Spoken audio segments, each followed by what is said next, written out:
నమో బ్రహ్మాదిభ్యో బ్రహ్మ విద్యా సంప్రదాయ కర్తుభ్యో వంశ ఋషిభ్యో మహద్భ్యో నమో గురుభ్యః. ఓం మంగళం గురుదేవాయ మహనీయ గుణాత్మనే సర్వలోకశరణ్యాయ సాధురూపాయ మంగళం. హరి ఓం. యస్య ప్రసాదాదహమేవ సర్వం మయ్యేవ సర్వం పరికల్పితం చ ఇత్థం విజానామి సదాత్మరూపం తస్యాంఘ్రిపద్మం ప్రణతోస్మి నిత్యం. బ్రహ్మానందం పరమసుఖదం కేవలం జ్ఞానమూర్తిం ద్వంద్వాతీతం గగనసదృశం తత్వమస్యాదిలక్ష్యం ఏకం నిత్యం విమలమచలం సర్వదీ సాక్షిభూతం భావాతీతం త్రిగుణరహితం సద్గురుం తం నమామి. నమో గురుదేవ. ఈరోజు మనం భగవద్గీత యందు 4వ అధ్యాయము జ్ఞానయోగం. భగవంతుణ్ణి తెలుసుకోవాలనేటటువంటి కోరిక ఎవరికైతే ఉంటుందో వాళ్ళు మాత్రమే మానవ జన్మను పొందినందుకు వారు సాధించవలసినటువంటి లక్ష్యాన్ని తెలుసుకుంటారు అంటారు పరమాత్మ. అంటే లోకంలో ఎన్నెన్నో విషయాలుంటాయి, వాటి మీద ప్రేమ పెంచుకున్నటువంటి వారు బంధమును కలిగి ఉంటారు. భగవంతుడి మీద భక్తి కలిగి భగవంతుడితో మమేకం కావడానికి ఎవరైతే దేహ సంబంధమైన కార్యాలను విడిచిపెట్టకుండా బాధ్యతగా, అంటే ధర్మంతో కూడినటువంటి కర్మను చేస్తూ తమ యొక్క బాధ్యతలను నిర్వర్తించడంలో ఎవరైతే కార్యాన్ని విడిచిపెట్టకుండా ప్రయత్నం చేస్తారో అలాంటి వాళ్ళందరూ కూడా ఈ జన్మలోనే ముక్తిని పొందుతారంటున్నారు కృష్ణ పరమాత్మ. అంటే మనం ముక్తి పొందాలనేటటువంటి కోరిక ఉండాలి అంటే భగవంతుడి మీద భక్తి ఉండాలి. భక్తి లేకుండా ముక్తి సాధించడం కుదరదు అంటారు. కర్మయోగము, జ్ఞానయోగము, ధ్యానయోగము, ఏ యోగము సిద్ధించాలి అన్నా భక్తి ఖచ్చితంగా ఉండాలంటారండి. భక్తి లేకుండా ముక్తి సాధించలేము అనే సత్యం తెలుసుకొని భగవంతుడి మీద భక్తిని పెంచుకోవాలి. ఎందుకంటే మనందరి యొక్క స్వస్వరూపం ఈశ్వర స్వరూపమే కదా. మనల్ని మనం మరచిపోయి మనము ఏదైతే నివాసం ఉండడానికి భగవంతుడి దగ్గర నుంచి తెచ్చుకున్నటువంటి ఈ శరీరం ఏదైతే ఉందో ఈ శరీరం మీద మనం ఏం చేస్తున్నామంటే పంపకము లేనటువంటి భక్తిని పెంచుకుంటున్నాం. ఎంతకాలం దీని మీద ప్రేమ పెంచుకుంటారు? భక్తి అంటే ప్రేమే కదా. ఈ ప్రేమ ఎంతకాలం ఉంటుందండి? ఈ శరీరం విడిచిపెట్టేంత వరకు దీని గురించి ఆలోచిస్తాం. ఇంకా కొంచెం ముందుకు పోయి మనం ఏం ఆలోచిస్తామంటే నేను చనిపోయిన తర్వాత ఈ శరీరాన్ని చూడడానికి చాలా మంది బంధువులు స్నేహితులు రావాలి. ఈ శరీరం వెళ్ళిపోయిన తర్వాత దీనికోసం నిర్వహించే అంతిమ కార్యక్రమాలు ఏవైతే దశదిన కర్మలు ఉంటాయో వీటికి కూడా చాలా గొప్పగా ఘనంగా కార్యక్రమాలు చేయాలని దానికోసం డబ్బు సమకూర్చి పెట్టేవాళ్ళు చాలా మంది ఉంటారు ఈ లోకంలో. ఇంకా కొంతమంది అడ్వాన్స్డ్గా ఉంటారు. ఎలా అంటే వాళ్ళు దేహం విడిచిపెట్టక పూర్వమే వాళ్ళ కోసం అని చెప్పేసి ఒక సమాధి కూడా కట్టించుకుంటారు. ఎందుకు అంటే ఈ నామరూపాల మీద వారికి ఉన్నటువంటి అత్యంత అభిమానము ఉండటం వలన వీళ్ళు ఏం చేస్తారు, ముందుగానే సమాధి ఏర్పాటు చేయించుకొని చెప్తారనమాట. నేను వెళ్ళిపోయిన తర్వాత నన్ను ఇక్కడే సమాధి చేయండి, తర్వాత నా ఫోటో కూడా ఇక్కడ పెట్టండి, మీకు పెద్దగా ఇబ్బందులు లేకుండా అన్ని ఏర్పాట్లు చేశానంటారు. అంటే మనం నామరూపాలను ఎంతగా ఇష్టపడుతున్నామో చూడండి.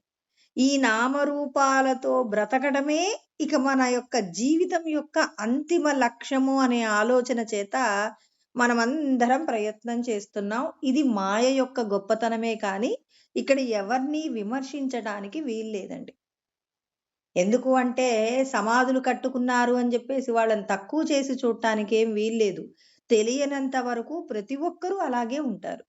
ఇప్పుడు మనం స్వప్నంలో ఉంటామండి. స్వప్నంలో ఉన్న ప్రతి విషయం చేత మనం సంతోషంతో ఉండే సంఘటనలు కొన్నుంటాయి. తర్వాత ఏడ్చేటటువంటి సంఘటనలు కూడా ఉంటాయి. అంటే ఈ సంఘటనల చేత మనం ఏం చేస్తాం? దుఃఖపడేట సమయమొస్తే దుఃఖపడతాం. సంతోషపడే సమయమొస్తే సంతోషపడుతున్నాం. అంటే కలలో ఉన్నంత సేపు నిజమే కదండీ! కళ్ళు తెరిచేటప్పటికి మీరు బాగా దుఃఖంలో ఉన్నారనుకోండి, కళ్ళు తెరవగానే కూడా కొద్దిసేపు మీరు ఆ ట్రాన్స్‌లోనే ఉంటారు. ఇదంతా కలనా? నిజమేమో అనుకోని హడలిపోయాను అని చెప్పేసి గుండె భారాన్ని దించుకుంటారు. అంటే అప్పటి వరకు బాధపడింది మనమే కదండీ! అదే విధంగా సత్యం తెలియనంత వరకు నేను ఈ శరీరమే అనుకున్నప్పుడు, నేను ఈ శరీరానికి సంబంధించిన విషయాలు ఆలోచించుకుంటే తప్పేంటండి? ఈ శరీరం ఎక్కడ భద్రపరచబడాలి? నేను చనిపోయిన తర్వాత ఎక్కడ సమాధి చేయబడాలి? తర్వాత మరి నా వాళ్ళైనటువంటి వాళ్ళందరూ కూడా వాళ్ళందరి సమక్షంలో నేను వెళ్ళిపోవాలి అని కోరుకోవడంలో కూడా తప్పేమీ లేదు. ఎప్పటి వరకు? ఈ శరీరాన్నసలు నువ్వెందుకు పొందావో తెలుసుకోకుండా ప్రయత్నం చేస్తూ ఉంటే నువ్వు మళ్ళీ మళ్ళీ జన్మలు పొందుతావు. అంటే దీనివల్ల నష్టం ఉందనే విషయం మరి వాళ్ళకి తెలియాలంటే భగవంతుడు కొన్ని నియమాలు పెట్టాడు. ఏంటి ఆ నియమాలంటే, సృష్టి ప్రారంభంలో బ్రహ్మదేవుడు సృష్టి చేశారు. యోగ వాసిష్టాన్ని కూడా కలుపుకొని చెప్పుకుంటున్నాం గదండీ! సృష్టి బ్రహ్మదేవుడు చేస్తూ ఉన్నప్పుడు ప్రాణులన్నింటినీ సృష్టించాడు. మనిషిని కూడా సృష్టి చేశాడు. మరి మనిషి చేసేటటువంటి అన్ని కార్యకలాపాలు కూడా ఎలా ఉన్నాయి అంటే కొద్ది రోజులకి. మొదట్లో చాలా చక్కగానే జీవించారు. కానీ తర్వాత వాళ్ళేం జేశారంటే, భగవంతుడు చెప్పిన ధర్మం మీద వీళ్ళకు శ్రద్ధ లేకుండా పోయింది. అశ్రద్ధ చేత కర్మలు చేయడం, యజ్ఞయాగాది క్రతువులు చేస్తే చేయడం, లేకపోతే లేదు. అశ్రద్ధగా జీవిస్తూ ఉన్నారనమాట. మరి ఇలా అశ్రద్ధగా జీవిస్తూ ఉన్నప్పుడు రాజులకు కూడా ఒక రాజ్యం మీద ఇంకొక రాజ్యం దాడి చేయడం, ఇలా పరిపాలనంతా కూడా పాలించడం కూడా చాలా కష్టమైందట. ఎందుకు? ల్ లోకం నిండా శాంతి భద్రతలు లేవండి. ఎవరికి నచ్చినట్టుగా వాళ్ళు జీవిస్తున్నారు. అలా జీవిస్తున్నటువంటి సందర్భంలో బ్రహ్మదేవుడు ఆలోచించాడట. ఇప్పుడు నేను సృష్టించినటువంటి రాజ్యం ఏదైతే ఉందో, దీన్ని అనేక దేశాలుగా విభజించి, ఒక్కొక్కరికి ఒక్కొక్క రాజ్యాన్ని అప్పజెప్దామని చెప్పేసి అంటే చూడండి, ఇవాళ మతాలు మా మతం గొప్పది, మా దేశం గొప్పది అంటున్నారు కదా! సనాతనమైన ధర్మానికి ముందు ఏ మతాలు లేవండి. ఉన్నదంతా కూడా యావత్ ప్రపంచమంతా కూడా ఒకే భూభాగంలో ఉందండి. ఒకే ప్రాంతంలో ఉంది తప్ప, ఇవాళ మనమేం జేసాం, ఆ రోజున బ్రహ్మదేవుడు ఏం చేశాడు, పరిపాలనా సౌలభ్యం కోసమని చెప్పేసి వివిధ దేశాలుగా విభజన చేసి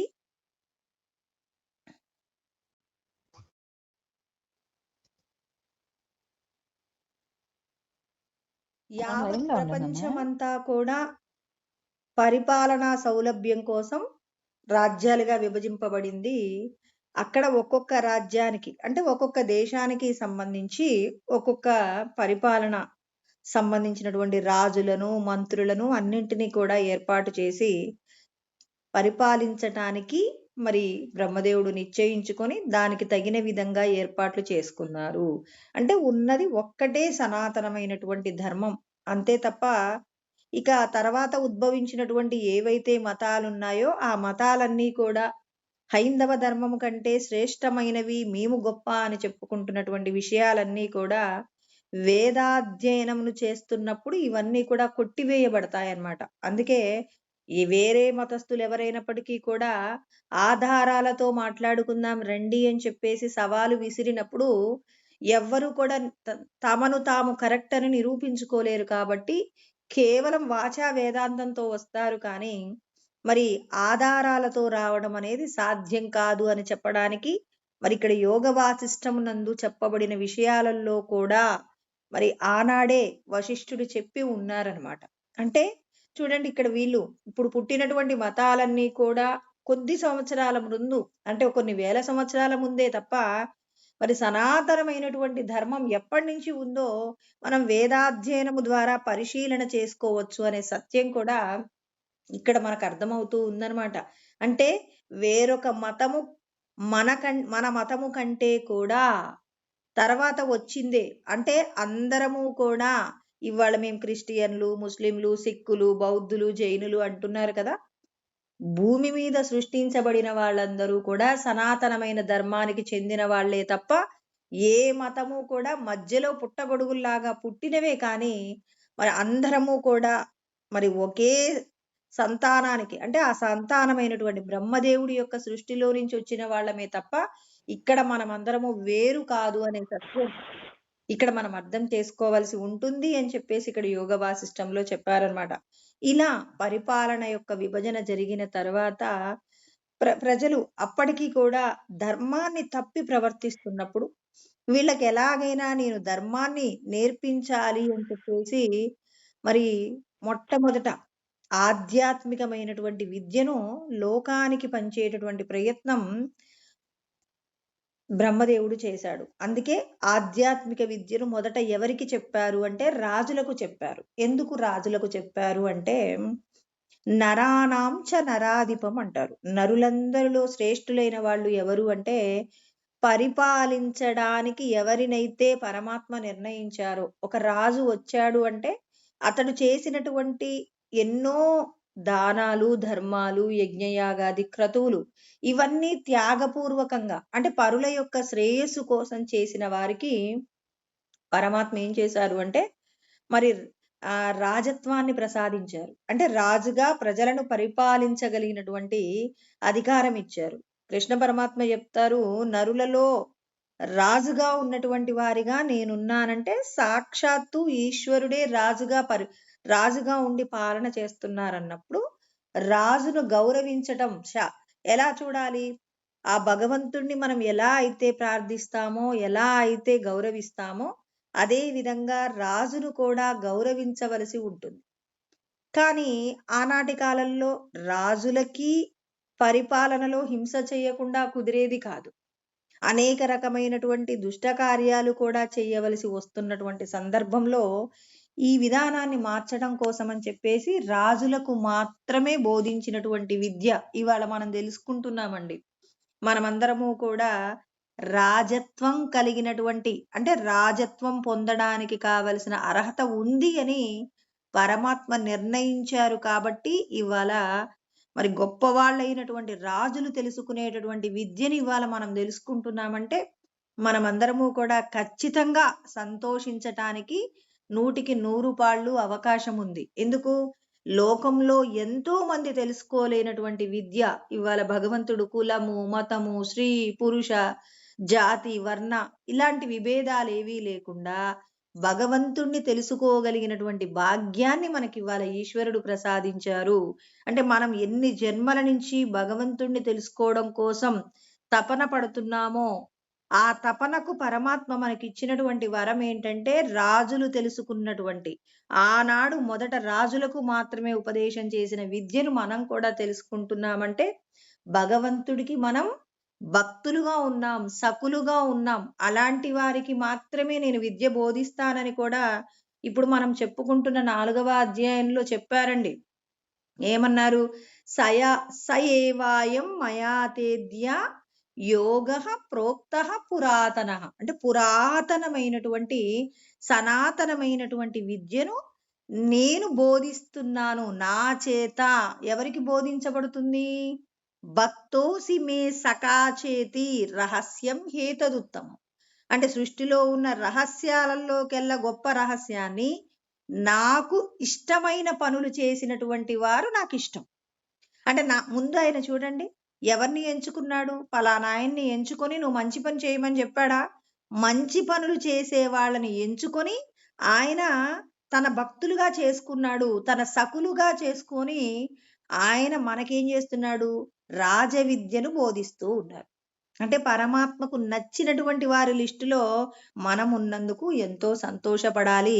పరమాత్మ మనందరికీ కూడా రాజవిద్య అంటే ఇంకా ఇంతకు మించిన గొప్ప విద్య ఇంకెక్కడా లేదు. కానీ ఇక్కడ మన వాళ్ళందరూ ఒక చిన్న తప్పు చేస్తారండి. ఇంత గొప్ప విద్యను నేర్చుకుంటున్నామని చెప్పేసి ఆచరణలో వెనకబడుతున్నారు. నేను ఆత్మని అని తెలుసుకున్నానని చెప్పి గర్వపడడంలో ఇబ్బంది లేదు. కానీ ఆ విద్య చేత మనం ఏం చేయాలి? మనల్ని మనం పరిపూర్ణ స్థాయిలో దిద్దుకున్నప్పుడు కదండీ ప్రయోజనం. ఇప్పుడు నేనొక టీచర్ అవుదామనుకున్నాను. అర్హత పరీక్ష రాశాననుకోండి, పాసయ్యాను. ఇప్పుడు నేను ఆ అర్హత పరీక్ష ద్వారా సంపాదించినటువంటి ఏదైతే ఒక ట్రైనింగ్ ఉందో, టీచింగ్ ట్రైనింగ్ ఉందో, ఆ ట్రైనింగ్‌లో నేను సక్సెస్ అవ్వాలి. అంటే అక్కడ ఆ ట్రైనింగ్‌కి సంబంధించినటువంటి ఏం చేయాలి? థియరీ, తర్వాత ప్రాక్టికల్స్ అన్నింటిలో కూడా నేను పాసయితే అప్పుడు నాకు ఉద్యోగమొస్తే కదండీ నేను సక్సెస్ అయ్యేది. అంటే మనమందరము కూడా రాజవిద్యను చదవడానికి కావలసిన అర్హత పరీక్ష పాసయ్యామనమాట. కాబట్టి పరమాత్మ అంటున్నారు, మీరందరూ ఎలా పాసయ్యారు?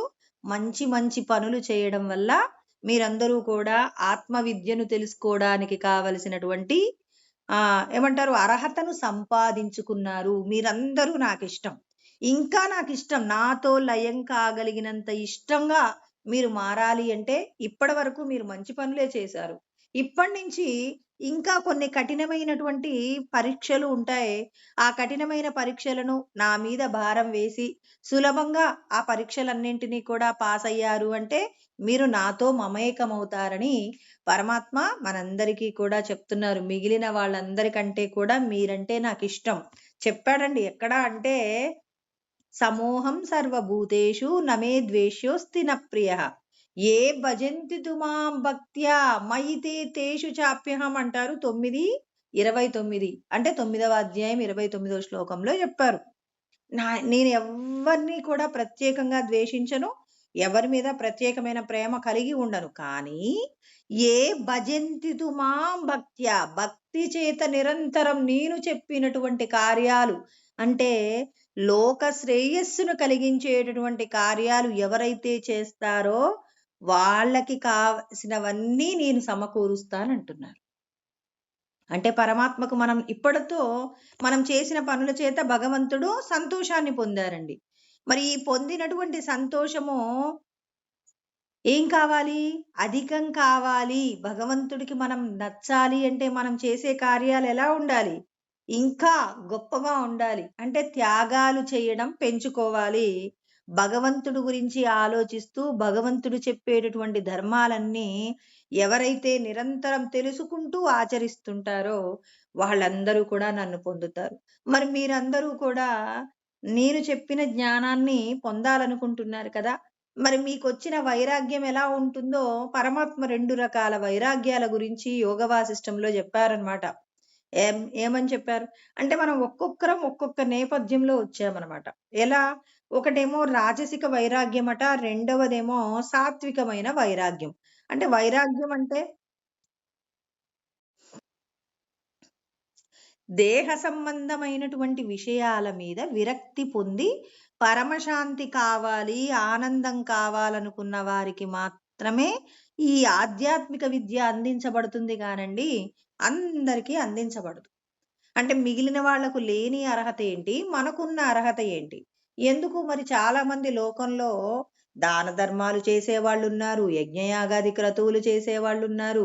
మరి గొప్ప గొప్ప కులంలో పుట్టిన వాళ్ళున్నారు. వాళ్ళందరికీ తెలియని విద్య మాకే ఎందుకు కలిగింది?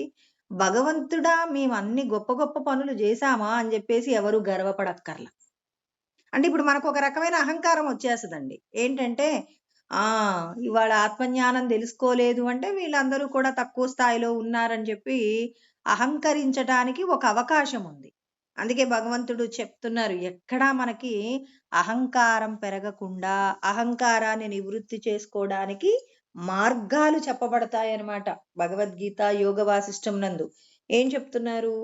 మీకు వాళ్ళకున్న తేడా ఏంటంటే ఇక్కడ మీరు దేహ సంబంధమైన విషయాలు ఏంటంటే, ధనము పోగొట్టుకోవడమో, రాజ్యం పోగొట్టుకోవడమో, లేకపోతే బంధువులను పోగొట్టుకోవడమో, ఇలా అందరిని పోగొట్టుకున్నప్పుడు ఏం జరిగింది? మనం బాగా దుఃఖాన్ని పొంది, ఇక ఈ జీవితంలో శాంతి లేదా అని చెప్పేసి ఆలోచించటం. అంటే అనారోగ్యాలు కలిగినప్పుడు, ఇంట్లో వాళ్ళకి అనారోగ్యాలుండి, సంపదలన్నీ ఖర్చయిపోయినప్పుడు, తర్వాత మన బంధువులైనటువంటి వాళ్ళందరూ కూడా అంటే ఇంట్లో మరణాలు సంభవించినప్పుడు గాని, అంటే వైరాగ్యం రావటానికి పరమాత్మ చెప్తున్నటువంటి విషయాలు వశిష్ఠుడి రూపంలో చెప్తున్నారనమాట. తర్వాత రాజ్యాన్ని పోగొట్టుకోవడము. ఎందుకు ఇక్కడ రాజ్యం అనే పదం వాడారు? ఆధ్యాత్మిక విద్యను అందుకోగలిగిన అర్హత రాజులకు మాత్రమే ఉండేది కాబట్టి ఆ రోజులలో. అందుకే ఇక్కడ రాజ్యం అన్నారు. అంటే ఇక్కడ నీకున్నది ఏదైనా నువ్వు పోగొట్టుకున్నప్పుడు, అందరూ పోగొట్టుకుంటారు. పోగొట్టుకున్న వాళ్ళందరికీ కూడా ఆధ్యాత్మిక విద్య అందుతుందా? అంటే దానికి తగినటువంటి త్యాగ బుద్ధితో కూడిన కర్మ ఉండాలి. రెండవది, ఈ దేహానికి సంబంధించినటువంటి విరక్తి కలిగి, ఇందుకోసమేనా మేము పుట్టాము, బ్రతికినంత కాలం ఏడవడానికే పుట్టామా, ఆనందించడానికి మాకు ఈ భూమి మీద అర్హత లేదా, ఎందుకు బతకాలి అని చెప్పేసి ఎవరైతే దేహ సంబంధమైన విషయాల మీద తీవ్రమైనటువంటి విరక్తి కలిగి ఉంటారో అలాంటి వైరాగ్యము రాజసికమైన వైరాగ్యం. అంటే మనందరం ఇందులో ఏ కోవకైనా చెందుండొచ్చు. ఇంకొక వైరాగ్యం కూడా ఉందండి. ఇప్పుడు అయ్యో మాకు ఇలాంటి బాధలేం లేవండి అంటే ఇంకొక వైరాగ్యం గురించి కూడా చెప్పారు పరమాత్మ. ఏమంటారు? సాత్వికమైన వైరాగ్యం. అంటే లోపటున్నాయన సర్వసాక్షి అండి.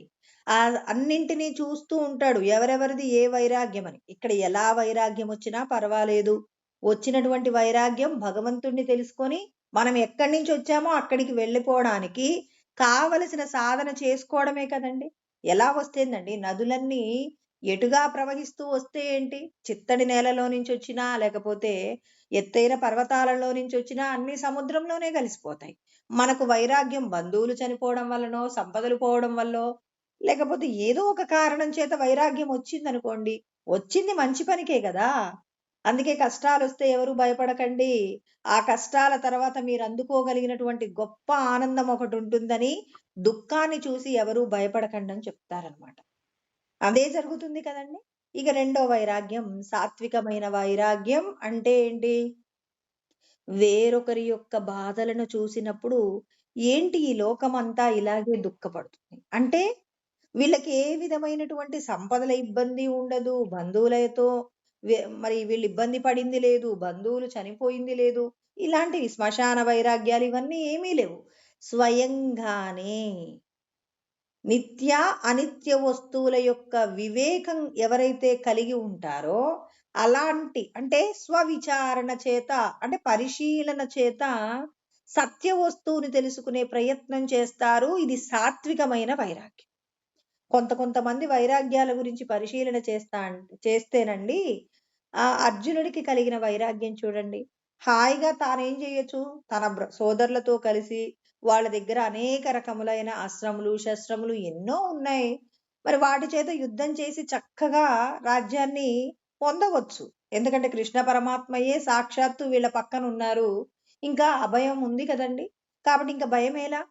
కానీ తమ బంధువులైనటువంటి వాళ్ళు చనిపోతే పరిస్థితి ఏంటి అని చెప్పేసి కొంతమంది బాధపడుతూ ఉంటారు. అలా బాధపడిన వాళ్ళలో మన అర్జునుడు అనమాట. అయ్యో నా బంధువులందరూ చనిపోతారు. బంధువులు చనిపోతే సంపదలు ఎవరి కోసం? ఏషామద్దే కాంక్షితంనో రాజ్యం భోగా సుఖాని చ తైమేవ స్థిత యుద్ధే ప్రాణాం త్యక్త్వా ధనాని చ అని మా వాళ్ళందరూ కూడా ఇక్కడే ఉన్నారు. వాళ్ళు సంపదల్ని, రాజ్యాన్ని అన్నింటినీ కూడా విడిచిపెట్టి యుద్ధంలో ప్రాణాలు విడిచిపెట్టడానికి ఉన్నారు. మా బంధువులందరూ చనిపోతే నేను యుద్ధంలో గెలిచిన తర్వాత ఎవరితో పండగలు, సంతోషాలన్నీ చేసుకోవాలండి? అంటే ఇక్కడ తనకు సంబంధించినటువంటి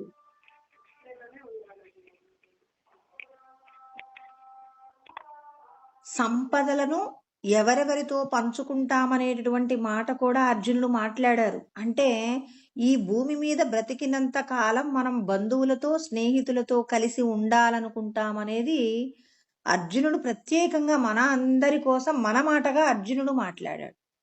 ఇంకా ఏమన్నాడు? మా వాళ్ళందరూ చనిపోతే అప్పుడు పరిస్థితి ఏంటి? మా కులంలో ఉన్నటువంటి స్త్రీలందరూ వర్ణ సంకరాన్ని కూడా కలిగి ఉంటారు. అప్పుడు ఇబ్బందులు కలుగుతాయి గదా! మా పితృదేవతలకి జరగాల్సినటువంటి తర్పణాలు జరగవు. ఈ లోకంలో మేము సంతోషంగా ఉండడానికి బంధువులుంటేనే సాధ్యమవుతుంది తప్ప వేరొక విషయం కాదు అని చెప్పేసి నేను యుద్ధం చెయ్యనండి అని చెప్పేసి అర్జునుడికి ఎలాంటి వైరాగ్యం కలిగింది? మాకు సంపదలు లేకపోయినా పర్వాలేదు, ఎవరెవరైతే ఈ సంపదలు కావాలనుకుంటున్నారో వాళ్ళకే ఇచ్చేయండి అని చెప్పేసి అర్జునుడికి సంపదల మీద విరక్తి వచ్చింది. ఇక్కడ పట్టుకోవలసిన విషయం ఏంటంటే, తమ యొక్క సుఖం కోసం కాకుండా వేరొకరి యొక్క సుఖం కోసం సంపదలను విడిచిపెడతాను అన్నటువంటి వాళ్ళు కూడా గొప్ప వైరాగ్య స్థితిని పొందినారండి. అంటే తమ యొక్క ప్రయోజనాలు, తమ యొక్క యోగక్షేమం గురించి ఆలోచించుకోవట్లా, వేరొకరి యొక్క యోగక్షేమాలు ఆలోచిస్తున్నారు. కానీ ఇక్కడ అర్జునుడి యొక్క వైరాగ్యంలో ఒక చిన్న మిస్టేక్ ఉంది. ఏంటి? ధర్మపరులైన వారికి రాజ్యాన్ని త్యాగం చేస్తాను అంటే సాక్షాత్తు ఇతని యొక్క వైరాగ్యం చాలా గొప్పగా ఉండేది, ఈశ్వరుడితో సమానమైన వైరాగ్యం ఉండేది.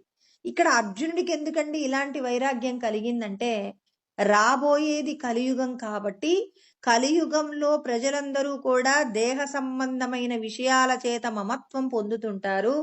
మరి బంధువులలో ఎవరైనా తప్పు చేసేవారున్నా వాళ్ళని క్షమిస్తూ వాళ్ళు చేసేటటువంటి పాపాలను ఏం చేస్తుంటారు, ఇది తప్పు అని చెప్పేసి చెప్పకుండా మరి వాళ్ళు అధర్మానికి ఓటేస్తూ ఉంటారు. ఇది జరగకూడదు అని చెప్పేసి కృష్ణ పరమాత్మ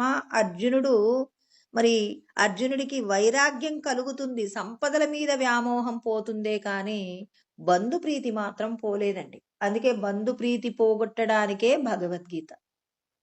అంతేనండి. ఆత్మజ్ఞానం అంటే దేహబంధాలు శాశ్వతం కాదని సత్యం తెలుసుకొని దేహబంధాల కోసం అని చెప్పేసి ధర్మాన్ని విడిచిపెట్టకూడదనేటటువంటి సత్యం మనకు భగవద్గీత ద్వారా అందుతుంది. అంటే ధర్మాన్ని రక్షించడానికి మీరందరూ ఉన్నారు తప్ప అధర్మాన్ని ప్రోత్సహించడానికి కాదు అనేటటువంటి విషయం కూడా మరి ఇక్కడ కృష్ణ పరమాత్మ మనందరికీ కూడా సందేశం ఇస్తారు. ధర్మం కోసమే జీవించాలి, ధర్మమే మిమ్మల్ని రక్షిస్తుంది, ఎవరైతే ధర్మాన్ని రక్షిస్తారో వారికి నా యొక్క రక్షణ ఉంటుంది. అర్జునుడి పక్కన కృష్ణ పరమాత్మ ఉండడానికి కారణం ధర్మ పరిరక్షణలోనే ఎన్ని త్యాగాలైనా చేస్తారు, ఎన్ని కష్టాలైనా పడతారండి. అధర్మంగా ఏనాడు వాళ్ళు జీవించింది లేదు, అధర్మం కోసం ప్రయత్నం చేసింది లేదు. ఒక్కసారి దుర్యోధనుడికి తన సోదరులందరికీ రాజ్యం ఇచ్చేస్తానంటాడు. ఎందుకు? బంధుప్రీతి చేత అంటాడు. ఆ బంధుప్రీతి పోగొట్టేందుకు భగవద్గీతను బోధించారు. అంటే మనం కూడా శ్రీరామచంద్రుడికి కలిగినంత వైరాగ్యం కలగాలి అంటే మనకు అలాంటి వైరాగ్యం ఎందుకు కలగదు అంటే, మనం ముందు ఈ దేహం నేను కాదు, ఈ దేహ బంధాలన్నీ శాశ్వతం కాదు, ధర్మమే సత్యమైనది అనే సత్యం తెలియనంత వరకు కూడా మనం దేహబంధంలో నుంచి విడిపడలేము. అందుకే భగవద్గీత ముందు నువ్వు దేహం కాదు, ఈ దేహంలో ఉన్న సచ్చిదానంద ఆత్మవే అనేటటువంటి విషయం నీకు తెలియబడేందుకు ఈశ్వరుడు మొదట ప్రయత్నం చేశారనమాట. కృష్ణ పరమాత్మ ప్రయత్నం చేశారు. మీరందరూ దేహం కాదు, దేహంలో ఉన్న సచ్చిదానంద ఆత్మ. మరి ఈ దేహబంధంలో నుంచి విడిపడాలి, బంధు ప్రీతి నుంచి నువ్వు విడిపడాలి, కానీ బంధువులతోనే కలిసి ఉండాలి. చూడండి, కర్మలను చెయ్యాలి కానీ అసక్త బుద్ధితో కర్మ చెయ్యాలి అని చెప్పేసి మరి మనందరికీ కూడా జ్ఞానబోధ జరుగుతుంది.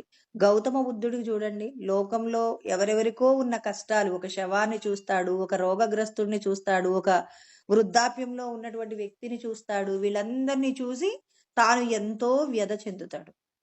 ఈ దుఃఖానికి కారణం ఏంటి అని చెప్పేసి గొప్పదైనటువంటి సాధన చేస్తాడు. రాజ్యాన్ని, అందమైన భార్యని, అప్పుడే పుట్టినటువంటి పిల్లవాడిని విడిచిపెట్టి మరి సత్య శోధన కోసం అని చెప్పేసి వెళ్ళిపోతాడు. అంటే వీళ్ళ యొక్క వైరాగ్యం ఎలాంటిదండి అంటే, వీళ్ళు ఏం చేశారు, వేరొకరి యొక్క కష్టానికి పరిష్కార మార్గంగా మరి వాళ్ళ జీవితాలను కూడా త్యాగం చేశారు. అంటే దేహ సంబంధమైన విషయాలలో ఉన్నటువంటి అశాంతిని పోగొట్టడానికి, భూమి మీద లోకంలో ఉన్న వాళ్ళందరికీ శాంతి ప్రసాదించడం కోసం కలిగేటటువంటి వైరాగ్యం చాలా గొప్పగా ఉంటుంది. చూడండి, ధనం పోగొట్టుకున్నప్పుడో లేకపోతే బంధువులను పోగొట్టుకున్నప్పుడో కలిగే వైరాగ్యము రాజసిక వైరాగ్యం అయితే, సహజ సిద్ధంగా పరుల యొక్క కష్టాలు చూసి వాళ్ళ యొక్క కష్టాలకు పరిష్కారం చెప్పాలనుకునే వారి యొక్క స్థితి గొప్పగా ఉంటుంది అని చెప్పేసి మనకి ఇక్కడ వశిష్ఠుడు చెప్పాడనమాట.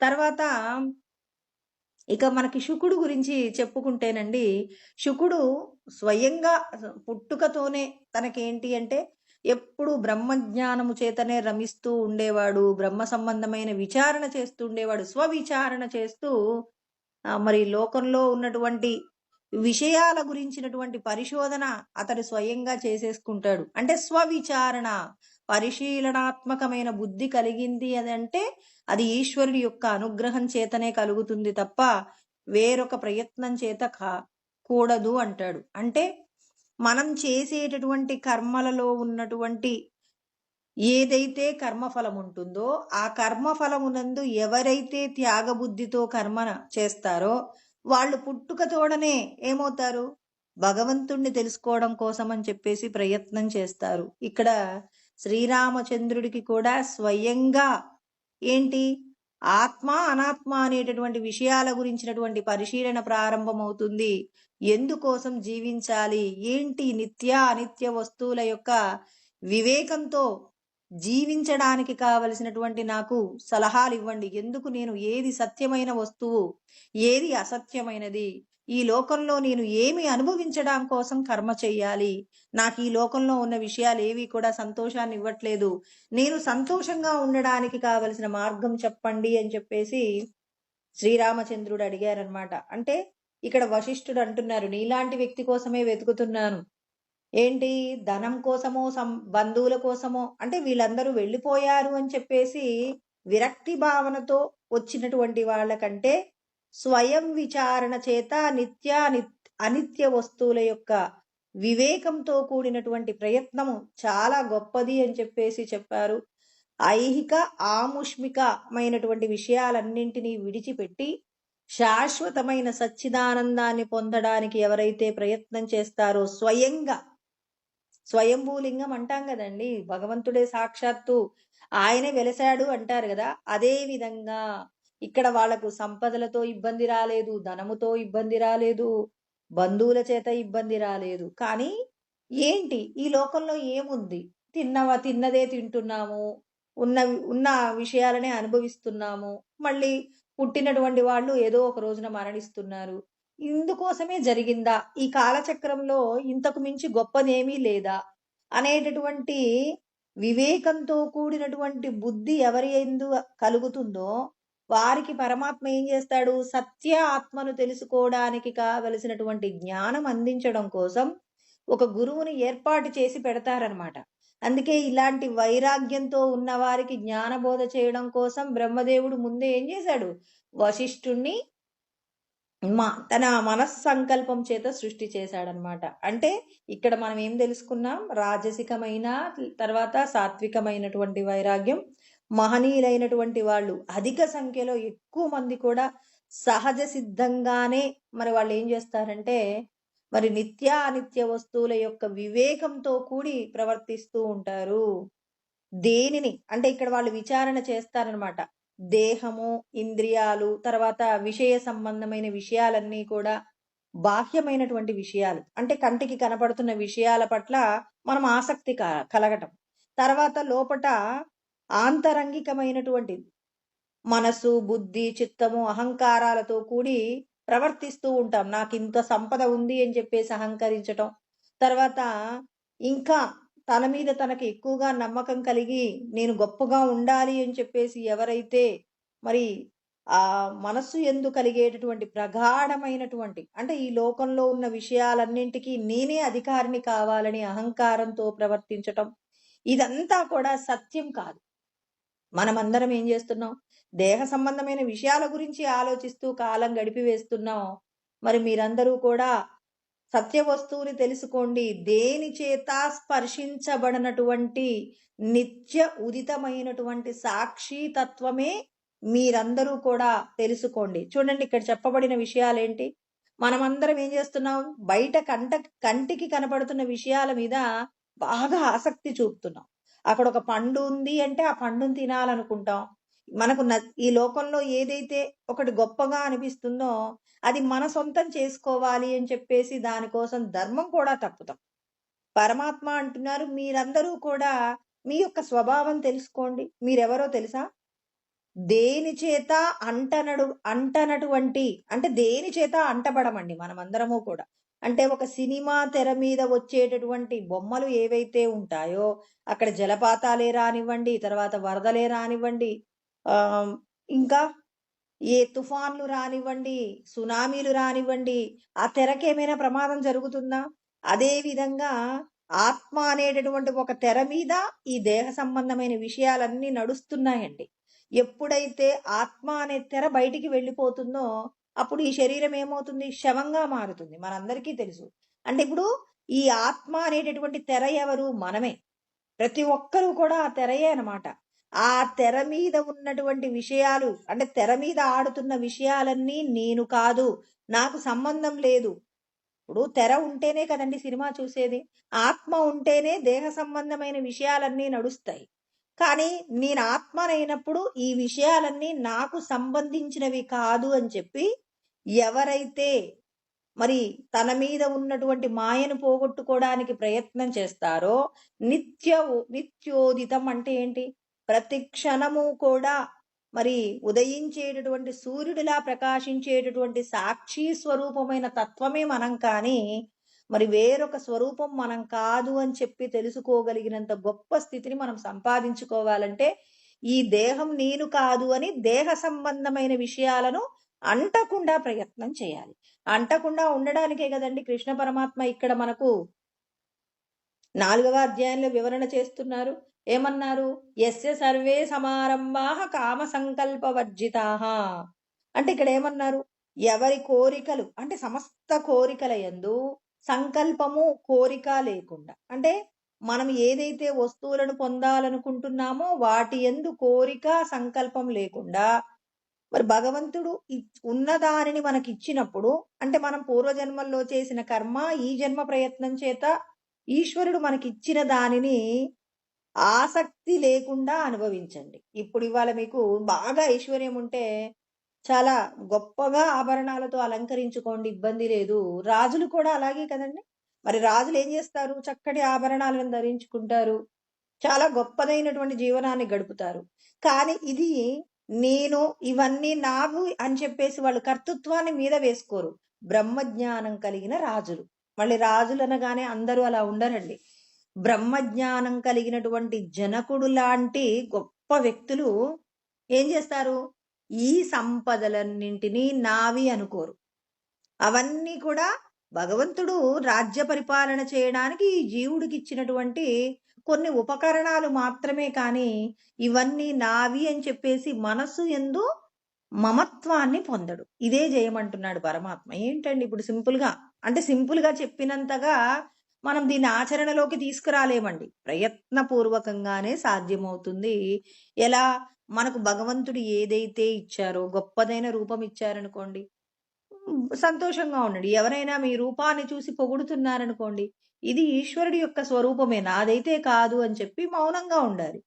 ఒక అందవిహీనమైన రూపాన్ని చూసి వీళ్ళు ఇంత చండాలంగా ఉన్నారేంటి అన్నారనుకోండి, ఇది ఈశ్వరుడి యొక్క రూపమే అని చెప్పి మనం బాధపడకుండా ఉండాలి. అక్కడ సంతోషము ఉండకూడదు, దుఃఖము ఉండకూడదు. చూడండి, కొంతమందికి రూపం గొప్పగా ఉంటుంది కానీ గుణము చెడ్డగా ఉంటుంది. కొంతమందికి రూపం ఉంటుంది, ఐశ్వర్యాలు ఉండవు. కొంతమందికి ఐశ్వర్యాలు ఉంటాయి, రూపం ఉండదు. అంటే భగవంతుడు మనం చేసుకున్న కర్మలను బట్టి మనకు పరమాత్మ ఏం చేస్తాడు? రకరకాల విషయాలు ఇస్తాడు. ఇవన్నీ నేను కానప్పుడు నాకెందుకు దుఃఖమని, నాకెందుకు ఇవన్నీ నావి కానప్పుడు అహంకారమని, దేని మీద సంగము లేకుండా మరి సినిమా నడిపించేటటువంటి వెండి తెరలాగా మనం కూడా ఆత్మ తెరయే కానీ నేను ఈ దేహము, దేహ సంబంధమైన ఇంద్రియాలు, మనసు, బుద్ధి, చిత్తము, అహంకారం నేను కాదని సాక్షిగా ఉండడానికి మనం ప్రయత్నం చేస్తున్నాం. ప్రయత్నంలో సక్సెస్ అయితే మనం ఈ దేహాన్ని విడిచిపెట్టే లోపు మనం ఏం చేస్తామంటే జీవన్ముక్తులం అవుతాం. అంటే ఎవరైతే సీరియస్ గా ప్రయత్నం చేస్తారో ఆ ప్రయత్నం చేసినటువంటి వారు మాత్రమే భగవంతుణ్ణి తెలుసుకోగలుగుతారనమాట. అందుకే కృష్ణ పరమాత్మ చెప్తున్నారు, ప్రతి ఒక్కరూ కూడా మీరు చేసే కర్మలకు సంకల్పము, కోరిక లేకుండా చేసుకోండి అని చెప్పేసి చెప్పారు. రెండవ దాంట్లో ఏం చెప్పారు మనకి అంటే త్యక్త్వా కర్మఫలాసంగం, అంటే కర్మను చెయ్యండి. ఒక పని చేస్తున్నారంటే ఆ పని 10 మంది యొక్క శ్రేయస్సుకే ఉపయోగపడాలి. అంటే ఇక్కడ ఒక డౌట్ రావచ్చు. ఎప్పుడు లోకక్షేమం గురించే ఆలోచిస్తూ పనిచేస్తే ఇంట్లో వ్యవహారాలు ఎవరు చేస్తారు?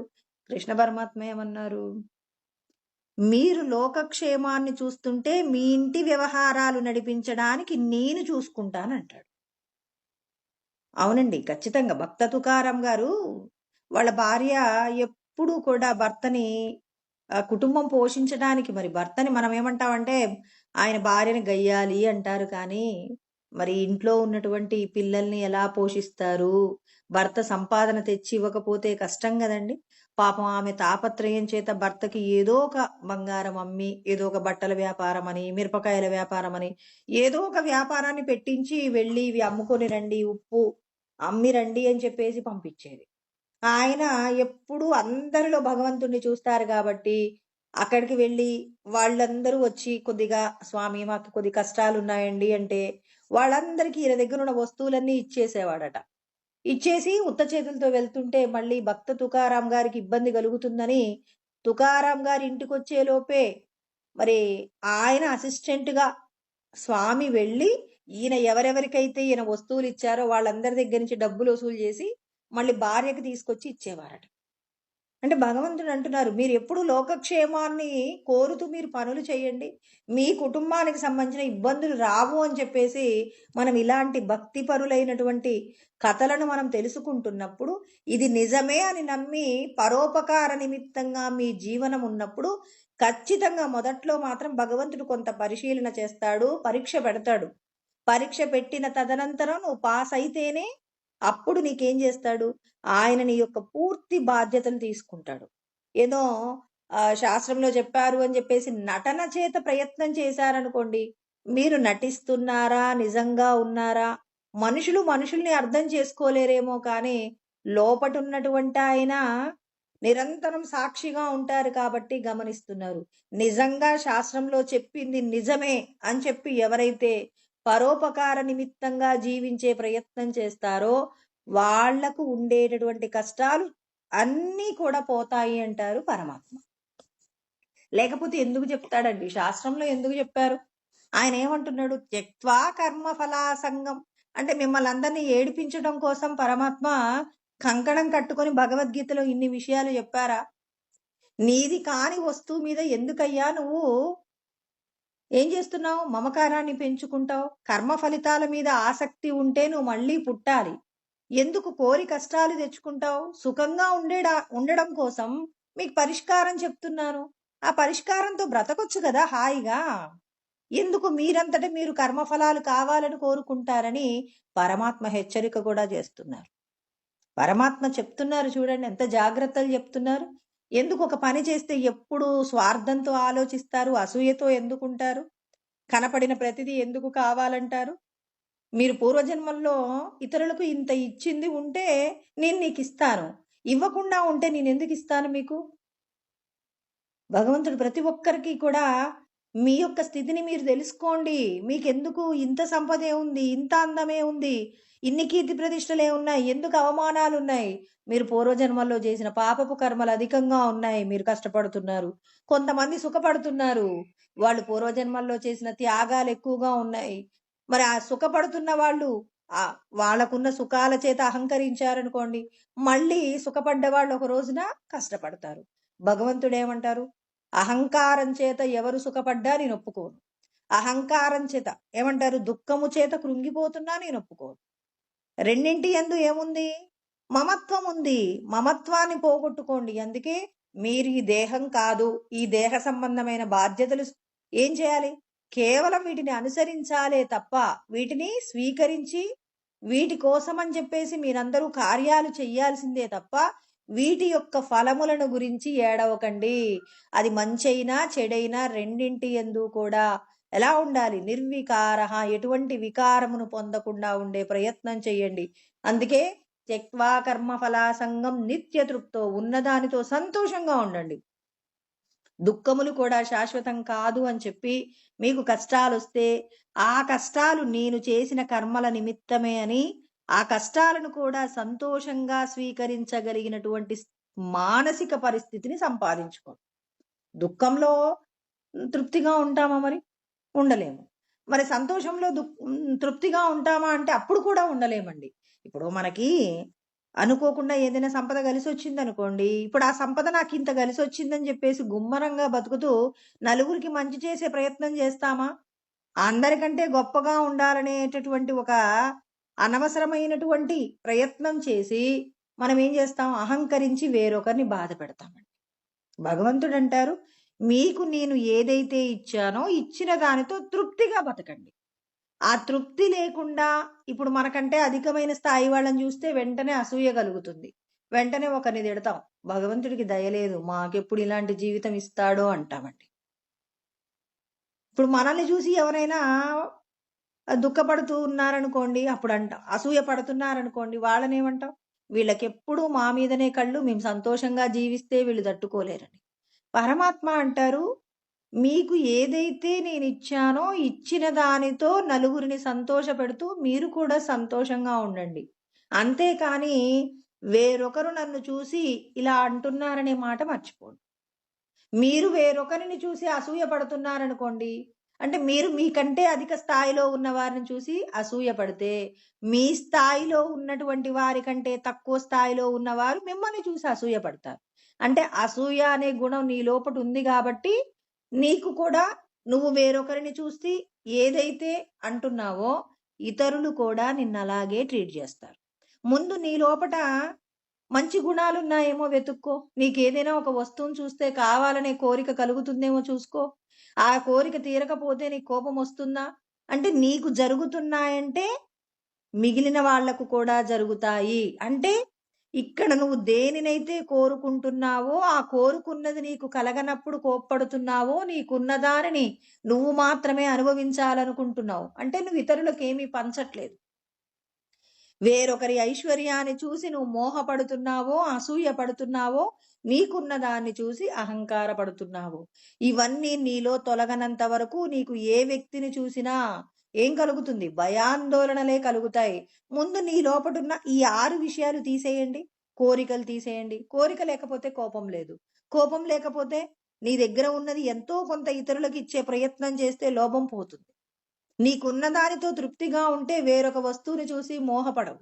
వేరొకరి ఐశ్వర్యాన్ని చూసి నువ్వు అసూయ పడుతున్నావంటే నీకు సత్యం తెలియదు.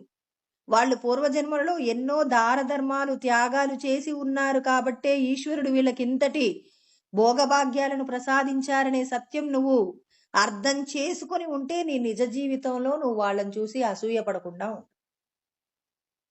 ఇంకా నీ దగ్గర ఉన్న దాని చేత అహంకరించకూడదు. ఈశ్వరుడు ఇవాళ నాకు ఇది ఇచ్చాడు, నా పుణ్యం అయిపోయిందంటే ఇది ఎప్పటికైనా మళ్ళీ తీసేయడానికి పరమాత్మకు ఎంత టైమో పట్టదు. ఎవరు కూడా మాకింతుంది అని చెప్పేసి గర్వంతో ప్రవర్తించడానికి వీల్లేదండి. ఎందుకంటే కలిమిలేములు ఇవాళ బాగా సంపదలు ఉన్నటువంటి వాళ్ళు రేపు బికారి కావచ్చు. ఇవాళ బికారిగా ఉన్నవాళ్ళు ఏదో ఒక రోజు గొప్ప ఐశ్వర్యవంతులు కావచ్చు. ఇవన్నీ ఎవరు నిర్ణయిస్తారు? మనం చేసుకున్నటువంటి కర్మలు, అంటే పూర్వజన్మలలో చేసిన కర్మలు, ఈ జన్మ ప్రయత్నం చేత మీరు చేసిన ప్రయత్నం కలబోస్తే ఇవాళ మనకున్నటువంటి అదృష్టమా దురదృష్టమా అనేది మన యొక్క ప్రవర్తనలో ఉంది తప్ప భగవంతుడు మనకి ఏమి ఇవ్వట్లేదు. అందుకే భగవంతుడు అనేటటువంటి ఆయన నీకు మంచి చెయ్యాలంటే నువ్వు చేసే కర్మలలో ఉన్నటువంటి దోషాలు లేని కర్మయే నీకు శ్రేయస్సునిస్తుంది. కానీ దోషాలతో కూడిన కర్మ నిన్ను ఇబ్బంది పెడుతుంది. అందుకే నిరాశ్రయ, నశించిపోయే వస్తువులు, దృశ్య సంబంధమైన వస్తువులు అంటే కంటికి కనపడుతున్న యదృశ్యం తన్నశ్యం అన్నీ నశించిపోతాయండి. కంటికి కనపడుతున్నది ఏదైనా నశించిపోతుంది. కాబట్టి నశించిపోయే విషయాల యొక్క ఆలోచనను విడిచిపెట్టి దేనిని ఆశ్రయించకండి. మీకు నేను ఏదిస్తే దానితో సంతోషంగా ఉండండి. ఇలా ఉంటూ మీరు కర్మ చేశారనుకోండి, దీనివల్ల మీకు ఏ దోషము రాదు. ఒక పని చేస్తున్నారు, దాని యొక్క ఫలితాన్ని ఈశ్వరుడికి సమర్పించారు. పని ఎంచుకునేటప్పుడే ఒక నలుగురికి మంచి జరుగుతుంది అని మీరు ఆ పని ప్రారంభించారు. మీరు అన్నం వండుకున్నారండి, మీరు వంట చేసుకున్నారు. ఆ వంట చేసేటప్పుడే మా ఇంట్లో ఎంతమంది ఉన్నారు, నలుగురం ఉన్నామని చెప్పేసి నలుగురికి మాత్రమే వండారనుకోండి, అక్కడ దోషం జరగబోతుంది. ఇప్పుడు మీరేం చేస్తున్నారు? మన ఇంటికి ఒక అతిథి వస్తారేమో అతిథికి కొంచెం బియ్యం, అన్నం ఎక్స్ట్రా ఉండాలి. తర్వాత పశుపక్షాదులకు పెట్టమన్నారు కదా అని చెప్పి మీరు వంట చేసేటప్పుడే కాస్త అధికంగా వండి మీ కుటుంబంతో పాటుగా ఇంకొన్ని ప్రాణులకు కూడా ఆహారం ఇవ్వాలనే ఆలోచన చేత మీరు చేసినటువంటి కర్మ ఏమవుతుంది? కర్మఫల త్యాగానికి మనం సిద్ధమవుతున్నాం కదండి. ఇప్పుడు మన కోసమే మనం వండుకుంటున్నాం అనుకోండి, దోషం జరిగిపోతుంది. కానీ ముందే ఆలోచనలలో ఏముంది? మంచి ఉంది. ఇప్పుడు మీరేం చేస్తున్నారు? మీరు ఏదైతే తింటున్నారో తిన్నదాని చేత తృప్తిగా ఉండండి. తినేటప్పుడు వాళ్ళంత గొప్పగా తింటారు, మేమింత కష్టంతో తింటున్నాము, ఇవన్నీ కాదు. దేహ పోషణ కోసం ఈశ్వరుడు ఈ దేహానికి ఈ పదార్థమే సరిపడుతుంది అని చెప్పేసి ఈశ్వరుడు నిర్ణయించారు కాబట్టి, ఇప్పుడు చూడండి, ఒకవేళ ఒక మధ్యతరగతి వాళ్ళని తీసుకెళ్లి ఒక ఐశ్వర్యవంతులైనటువంటి కుటుంబంలో ఉంచి అక్కడున్న ఆహార పదార్థాలు అవి తినమన్నారనుకోండి, ముందు కొంచెం ఉత్సాహంగా ఉంటుంది. అబ్బా, వాళ్ళు తినే పదార్థం తింటున్నాం కదా అని చెప్పేసి ఒక 4 రోజులు 10 రోజులు తింటారండి. తిన్న తర్వాత ఏంటి ఈ ఆహారం ఏంటి, ఈ పద్ధతులేంటి, హాయిగా నేను చెట్టు కింద మంచం వేసుకొని పడుకుంటే ఎంత చక్కగా ఉండేది, ఈ ఏసీ గదులలో ఈ జీవితం ఇది ఎంత దుర్భరంగా ఉంది, నా జీవితం ఎంత గొప్పగా ఉండేదని అనుకోని వాళ్ళు ఉండరండి. అందుకే పరమాత్మ ఏం చేశారు? ఎవరికి ఎక్కడ ఉంటే సంతోషంగా ఉంటుందో మనల్ని సృష్టించిన పరమాత్మకు తెలుసు. ఇప్పుడు ఒక ధనవంతులైనటువంటి పిల్లవాడు, 2 పిల్లలండి. 2 పిల్లలలో ఒక పిల్లవాడు ఎప్పుడు పచ్చటి ప్రకృతికి ఇష్టపడుతూ ఉంటాడు. తర్వాత ఇంకొక పిల్లవాడు ఎప్పుడు లగ్జరీస్ కోసం అలవాటు అవుతూ ఉంటాడు. ఇప్పుడు లగ్జరీలు కావాలనుకున్న వాడికేమో పెద్దగా ఎదుగుదల లేదనుకుందాం. ఇప్పుడు ఈ ప్రకృతిలో బతకాలనుకునేవాడు ఏసీలలో ఉన్నాడనుకోండి, వాడు ఎప్పుడెప్పుడు దీన్ని వదిలిపెట్టి పోదామా, ఎప్పుడెప్పుడు ప్రకృతిలోకి వెళ్ళిపోదామా అనుకుంటాడు. ఇక్కడ ఉద్యోగంలో సక్సెస్ కాకుండా ఈ ప్రకృతిలో ఉండాల్సి వస్తే వీడనుకుంటాడు, ఎప్పుడెప్పుడు నా లైఫ్ గొప్పగా ఉంటుందో, నేను ఎప్పుడు హాయిగా నేను అనుకున్నటువంటి విమానంలో తిరుగుతూ చక్కగా రోజుకొక సూట్ వేసుకుంటూ హాయిగా ఉందామనుకున్నాను. చూడండి, కోరిక ఉన్నంత కాలము కూడా భగవంతుడు ఇవ్వడు. ఎప్పుడైతే కోరిక విడిచిపెడతాడో, ఎవడు ఏది కోరుకుంటే అది ఇస్తాడండి ఈశ్వరుడు. కల్పవృక్ష స్వరూపం అండి ఈశ్వరుడు. ఆయన అన్ని ఇస్తాడు. అంటే మనం ఎక్కడ ఉంటే సంతోషంగా ఉంటామో భగవంతుడికి తెలుసు కాబట్టి మనకిచ్చే అన్ని విషయాలు కూడా మరి పరమాత్మ ఆల్రెడీ డిజైన్ ఎప్పుడు చేస్తాడు అంటే, ఎవరెవరు ఎక్కడుంటే సంతోషంగా ఉంటారో ఆయనకు సృష్టించిన ఆయనకు తెలుసండి. మనం ఏం చేస్తామంటే వ్యామోహం చేత నాకు అది ఉంటే గొప్పగా ఉండేదాన్నేమో నేను అని చెప్పేసి ఆలోచిస్తాం. ఈ ఆలోచన మార్చుకోవాలి. ఈశ్వరుడు నన్ను ఇక్కడ ఉండమన్నారు, ఎందుకు ఉండమన్నారో ఉంటాను, ఏమవుతుందని చెప్పి దాన్ని సంతోషంగా స్వీకరించగలగాలి. అమ్మ పిల్లవాడికి ఇష్టం లేనటువంటి కూర పెట్టింది అంటే ఆ కూర పెట్టడంలో ఏమై ఉంటుంది కారణం? పిల్లవాడి యొక్క క్షేమం ఉంటుంది అని ఎవరైనా చెప్తారు. ఎవరైనా పిల్లవాడిని బాగా రోజు అన్నం తినకుండా ఉండడం కోసం అని చెప్పేసి కన్నతల్లి మరి వాడికి ఇష్టం లేని కూరలు పెడుతుందనేటటువంటి వాళ్ళు ఎవరైనా ఉంటారా? ఎందుకుండరు? అమ్మ ఎప్పుడూ పిల్లవాడి యొక్క క్షేమమే ఆలోచిస్తుంది కాబట్టి అమ్మ ఆ పిల్లవాడు అన్నం తినడు అన్నా కాకరకాయ కూర అన్నం పెట్టి బలవంతంగానైనా తినిపిస్తుంది. ఎందుకు తినిపిస్తుంది? శరీరానికి ఆరోగ్యం. అంటే వాడేమంటాడు? అమ్మా నాకు ఇది వద్దు, వేరేది ఏదైనా పెట్టు అంటాడు. అయినా ఎందుకు పెడుతుంది? భగవంతుడు కూడా మనకి కష్టం ఇచ్చాడంటే ఆ కష్టంలో మన యొక్క సుఖం ఏదో ఉంది. ఆ ఉన్నదాన్ని మనకు అర్థం చేసుకోలేమో. ఈశ్వరుడికి అన్నీ తెలుసు, అమ్మకు అన్నీ తెలుసు కాబట్టి పిల్లవాడు వద్దన్నా ఏడ్చినా మారం చేసినా ఆ అన్నమే పెడుతుంది, వేరొక అన్నం పెట్టలేక కాదు. ఎందుకు పెట్టదు అమ్మ? ఆ అన్నమే ఎందుకు పెడుతుంది అంటే ఈ పిల్లవాడి యొక్క క్షేమం ఉంటుంది కాబట్టి, పిల్లవాడి యొక్క క్షేమాన్ని కోరుతుంది కాబట్టి, పిల్లవాడి క్షేమం కోసమే చేసినట్టు భగవంతుడు కూడా ఇవాళ మనకు కష్టం ఇచ్చాడనుకోండి, ఆ కష్టం మనకు అది అవసరమేమో పరమాత్మ నిర్ణయించారంటే ఖచ్చితంగా దాన్ని స్వీకరించాలని ఎవరైతే కర్మను అంగీకరిస్తారో అంగీకరించినటువంటి వారు సంతోషంగా ఉంటారు. అందుకే దృశ్య సంబంధమైన విషయాలన్నీ విడిచిపెట్టమని చెప్పేసి చెప్పారు. చెప్పిన తర్వాత అంటే ఇప్పుడు మనం ఎలా కర్మ చేసినా ఆ కర్మ యొక్క స్థితి ఏదైతే బంధం ఉందో ఆ బంధం మనకి కలగకుండా ఉంటుందన్నమాట. అందుకే కృష్ణ పరమాత్మ చెప్తున్నారు, నిరాశి, దేని యందు ఆశ లేకుండా చేసుకోండి అని కూడా చెప్తున్నారు. దేని యందు ఆశ లేకుండా ఉండడం అంటే దృశ్య సంబంధమైన విషయాలలో ఆశను విడిచిపెట్టండి. ఆశయే కదా అన్నింటికీ కూడా. అంటే మీరు ఎన్నెన్నో శరీరాలను పొందడానికి ఏది కారణమవుతుంది? మీరు కొన్ని కొన్ని విషయాలు కావాలనుకుంటున్నారంటే ఆ విషయాల పట్ల ఆశ. అంటే ఈ శరీరమే నేను అనుకున్నప్పుడు ఆయా శరీరాల మీద, ఆయా వస్తువుల మీద మనకి కోరిక ఉంటుంది. అందుకే పరమాత్మ చెప్పారు, ఆశాపాశైర్షతైర్బద్ధాః కామక్రోధ పరాయణాః. ఆశ పాశముల చేత కట్టివేయబడి ఏం చేస్తున్నారు? కోరికలు కోరతారు. కోరికలు తీరకపోతే కోపాన్ని పొందుతారు. అంటే మనం జీవించినంత కాలం ఏం చేస్తున్నాం? కోరికల వెంట పరిగెడుతున్నాం. ఎందుకు? భార్యా బిడ్డలనేటటువంటి అష్టపాశముల చేత కట్టివేయబడ్డాం. కూతురంటే ఒక అభిమానం, కొడుకంటే ఒక అభిమానం, తల్లిదండ్రులంటే ఒక అభిమానం, తర్వాత సంపదలంటే, గృహాదులంటే, ఇలా ఒక్కొక్క విషయాల పట్ల మనం ఏం చేస్తుంటాం? మమత్వాన్ని పెంచుకుంటామండి. ఈ పెంచుకున్నటువంటి మమత్వం మనల్ని ఏం చేస్తుంది అంటే ఎంతటి దుర్మార్గమైనా చేయించడానికి తీసుకెళ్తుంది.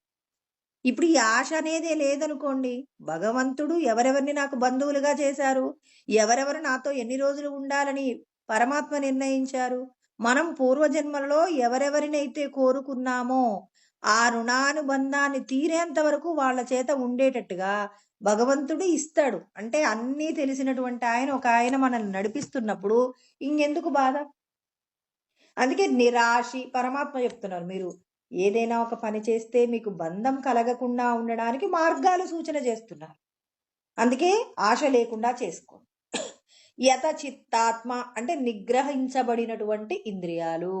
ఇంద్రియాలు ఏం చేయాలి? మీరు ఏం చెప్తే అది చేయాలి. ఒక గుర్రపు బండి, 4 గుర్రాలున్న బండిని కట్టామనుకోండి, ఒక గుర్రానికి ఒక ఆలోచన, ఇంకో గుర్రానికి ఇంకొక ఆలోచన, ఇలా ఉందనుకోండి, ఇప్పుడు ఆ గుర్రపు బండి ప్రయాణం ముందుకు సాగుతుందా? ఒక గుర్రము ఇటువైపు ఎడమ వైపు చూస్తున్న గుర్రం అటువైపు నీళ్లు కావాలి అని చెప్పేసి వెళ్ళిపోతుంది. ఇటువైపు కుడివైపు ఉన్నటువంటి గుర్రం పక్కన పచ్చగడ్డి ఉంది అని చెప్పేసి అది వెళ్ళిపోతుంది. ఇంకా కొంచెం ముందుకు ఆ మధ్యలో ఉన్న గుర్రాలు ఏదో అక్కడ దూరంగా ఉన్న ఏదో ఒక విషయాన్ని చూసి పరిగెడుతున్నాయి అనుకోండి, ఇప్పుడు ఆ బండి ముందుకు పోతుందా? చాలా కష్టం అవుతుంది. అందుకే పరమాత్మ అంటున్నారు, ముందు ఇంద్రియాలు మీరు చెప్పిన మాట వినాలి. అందుకే 4 గుర్రాలకు కూడా కళ్ళాలు వేసి, మన మూతికి చిక్కాలు వేసి చక్కగా రోడ్డు మీద ప్రయాణం చేసేలాగా ఏం చేస్తాడు? ఆ గుర్రాలను నడిపించే రౌతు ట్రైనింగ్ ఇచ్చినట్టు మీరు కూడా ఏం చేయాలి? మీ 5 ఇంద్రియాలకు ట్రైనింగ్ ఇవ్వండి. మీరు ఏది పెడితే అది తినాలి. దాని గురించినటువంటి ఇది బాలేదు, ఇది బాగుంది, అలాంటి మాటలొద్దు. తర్వాత మీ కళ్ళు, మీరు ఏది చూడమంటే అదే చూడాలి. ఇది చూడకూడదు అంటే కళ్ళు మూసేయాలి. ఇలా మనం స్పర్శకు సంబంధించి, నాలుకకు సంబంధించి, ఆ చెవి, ముక్కు, కన్ను, ఇలా మనం ఏం చేయాలి? 5 ఇంద్రియాలను కూడా మన కంట్రోల్లో పెట్టుకోవాలి. ఈ 5 ఇంద్రియాలలో ఏ ఇంద్రియాన్నైనా మనం వదిలిపెట్టామా మనకు సర్వనాశనం జరుగుతుంది. ఇంద్రియాణం హి చరతాం యన్మనోను విధీయతే తదస్య హరతి ప్రజ్ఞాం వాయుర్నావమివాంబసి. అంటే ఇంద్రియాలలో ఏ ఒక్క ఇంద్రియం, ఇప్పుడు నాలుక నేను ఏది తినమన్నా తింటుందండి. నా చెవి నేను ఏది వినమంటే అదే వింటుంది. నా ముక్కు కూడా ఇది పీల్చొద్దంటే అది ఆపేస్తుంది. స్పర్శకు సంబంధించి కూడా నేనేం చెప్తే అది వింటుంది. కానీ మరి నా కన్ను మాత్రం నేను చెప్పిన మాట వినదు. ఈ విషయాన్ని చూడొద్దు అంటే దాన్ని పదే పదే పదే చూస్తుందనుకోండి, ఇప్పుడు ఏమవుతుందండి? మనస్సు ఏం చేస్తుందంటే ఈ కన్ను చూసిన విషయాల పట్ల ఆకర్షణను పొందుతుంది. ఇప్పుడు ఈ మనసు ఏం చేస్తుంది? ఇక ఏదైతే చూడకూడదని చెప్పామో ఆ చూడకూడని విషయం కోసం వెతుక్కుంటూ ఈ జీవుణ్ణి ప్రేరేపించినప్పుడు మిగిలిన ఇంద్రియాలన్నీ కూడా ఈ జీవుడు చెప్పిన మాట వింటారు. కాబట్టి అంటే ఒక్క విషయాన్ని గనక మీరు నిగ్రహించలేకపోయినా మీ పతనం ఉంటుంది. అందుకే ఇంద్రియాణం విచరతాం యన్మనోను విధీయతే తదస్య హరతి ప్రజ్ఞాం. అంటే మీకున్న సమస్త జ్ఞానాన్ని నాశనం చేస్తుంది. ఒక్క ఇంద్రియం యొక్క నిగ్రహం లేకపోయినా, ఒక పడవ ప్రయాణం చేస్తూ ఉన్నప్పుడు గాలి ఎటు వీస్తే అటుగా ప్రయాణం పడవ చేస్తుంది అనుకోండి, అప్పుడు ఆ నావ అనుకున్న గమ్యాన్ని చేరలేనట్టు మనం కూడా భగవంతుణ్ణి చేరాలంటే 5 ఇంద్రియాలు దృశ్య సంబంధమైన విషయాల మీద విరక్తి కలిగి ఉండాలి. అందుకే ఇంద్రియాలను కంట్రోల్లో పెట్టాలి. ఇంద్రియాల నిగ్రహం లేకుండా కుదరదు. అందుకే కదండి మనకు 3వ అధ్యాయంలో కృష్ణ పరమాత్మ చెప్పారు. ఏమన్నారు? తస్మాత్వమింద్రియాణ్యాదౌ నియమ్య భరతర్షభ. మీరు ఖచ్చితంగా ఏం చేయాలి? ఇంద్రియాలను నిగ్రహించుకోవాలి. పాప్మానం ప్రజహిహీనం అంటే మిమ్మల్ని ఏం చేస్తుంది? అనేక పాపములను చేయడానికి. జ్ఞాన విజ్ఞాన నాశనం. మీరు తెలుసుకున్న జ్ఞానాన్ని ఆచరణలో పొందకుండా మీ చేత పాపపు కర్మలు చేయిస్తాయి ఇంద్రియాలు. అందుకే ఇంద్రియాల యొక్క నిగ్రహం ఖచ్చితంగా ఉండాలంటున్నాడు కృష్ణ పరమాత్మ. అంటే ముందు దాని గురించి సవివరంగా వివరించి మనకి ఇక్కడ మళ్ళీ చెప్తున్నారు ఇంద్రియ నిగ్రహం ఉండాలి. ఇంకా ఏమని చెప్తున్నాడు? త్యక్త సర్వ పరిగ్రహ, అన్ని విడిచిపెట్టాలట. మనకు ఈశావాస్యోపనిషత్తు ఉపనిషత్తులో చెప్పబడిన మొదటి శ్లోకం అండి. తేన త్యక్తేన భుంజీదా మాగృద కస్యస్వి ధనం అనే పదం చెప్తారు. అసలు ఈశావాస్య ఉపనిషత్తులో చెప్పబడిన మొట్టమొదటి శ్లోకంలోనే సమస్త వేదాంతమంతా ఉంటుందని. మనమందరము కూడా ఎక్కడున్నాము అంటే ఈశావాస్య ఇదగం సర్వం అంటే ఈశ్వరుడి చేతనే ఏమంటాడు? యత్కించ జగత్యాం జగత్ అంటే కదిలేటటువంటి అంటే మార్పు కలిగినటువంటి ఈ జగత్తంతా కూడా ఈశ్వరుడి యొక్క ఆధీనంలో ఉంది. మరి ఈశ్వరుడి యొక్క ఆధీనంలో ఉన్నటువంటి ఈ జగత్తంతా ఎలా జీవించాలి? తేన త్యక్తేన భుంజీదా అంటే త్యాగ బుద్ధితో జీవించాలి. చూడండి, ఒక్కటే మాట. పరమేశ్వరుడు ఉన్నారు. పరమేశ్వరుడి యొక్క ఆధీనంలో మార్పు కలిగిన జగత్తుంది. ఆ జగత్తులో మీ యొక్క స్థితి ఏంటి? త్యాగ బుద్ధితో జీవించాలి. ఇంకొక మాట చెప్పాడు, మాగృద కస్యస్వి ధనం. ఇతరుల యొక్క సంపదలు మీరు ఆశించకూడదు. ఎప్పుడు చెయ్యి ఇచ్చేలాగే ఉండాలి, కానీ చెయ్యి ఒకరి దగ్గర చాపి నాకు ఇది ఇవ్వండి అని అడిగే పరిస్థితి తెచ్చుకోకండి.